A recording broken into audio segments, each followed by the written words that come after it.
You talked a little bit about your violations at a young age. How do you think that those experiences shaped you and your understanding of love? So I talked about the one. That was the first of many. When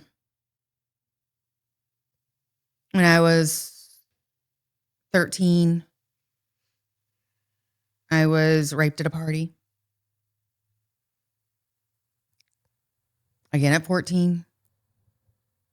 When I was 15, I was in California. I was babysitting. The dad came home. And he raped me.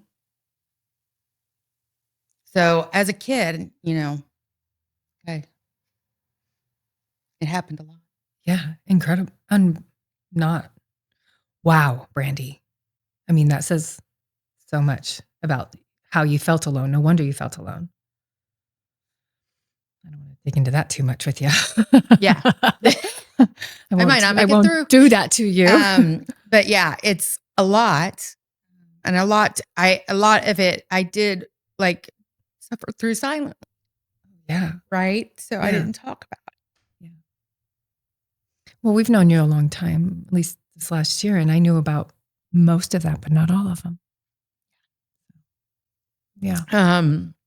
So, if I could give any advice, it would be to talk about it, speak up, call somebody. I did grab a number for you guys. There is, a national, sexual assault hotline. It is 1-800. I can't even see because I'm crying. We'll put it up on the screen. I can't even say it. I can't see it.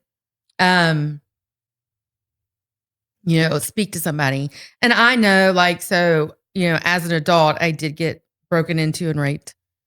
And I called the hotline many a nights while my friends were out partying. And I was at the apartment by myself, and I was just so scared. So I would just call and set up with them on the phone. Because you had been through it already, and you were just calling them for support after the fact. I was calling them for support after the fact. That's a wonderful thing to mention to someone who may have gone through that just needs someone to hold their hand, just some support for the night, whatever. Yep. Somebody to talk you through. Somebody to be there for you. I couldn't go out and party because the guy that raped me he came into my, when I saw him, I'd woken up to go pee, and I saw him, and his clothes were tied up on his head, and he was naked. So when I would go out, if I saw somebody with a weird hat on or something, I would just have a panic attack. Oh, wow. Yeah. And, it was the 90s. So people had this weird, I couldn't go out for a minute. I had a rough time. Wow. That's a big one. How long did it take you to realize that none of this was your fault?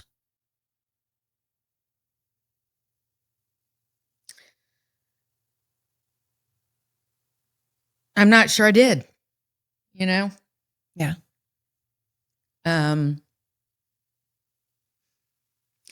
I feel like maybe my vulnerability, because it happened so early anyway, and that trauma that you hold, made me more acceptable. Made me more like a target. Yeah. Yeah. And do you think that happens? I'm sure there's people can see it, predators can see it. They say that. Yeah. Wow. Was there a moment when you begin to separate it from who you are and what's done to you? I don't feel like I ever made it who I am, or made it feel, like I am really good about something happens to me and then filing it away. Yeah.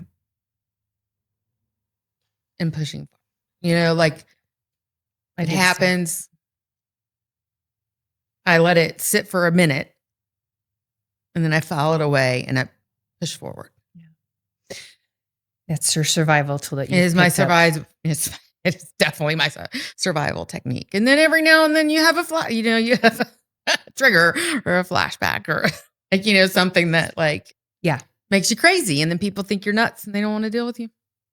Yeah, because they don't understand, nor would they ever want to walk in your shoes. Yeah.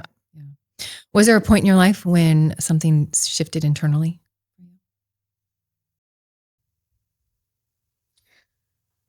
I do think over the past couple years, something has shifted in such a positive way.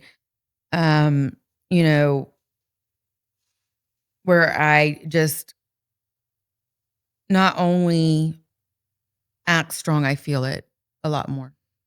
Yes, I'm crying now. You're not the imposter I am anymore. hormonal, people. Not faking it till you make But it. I'm not an imposter. I don't have imposter syndrome as much. I believe I deserve to be where I am.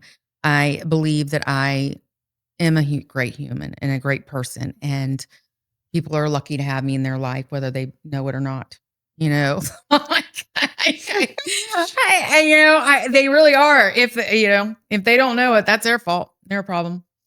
I know that I deserve the best in life, and I'm gonna get it one day. I love that.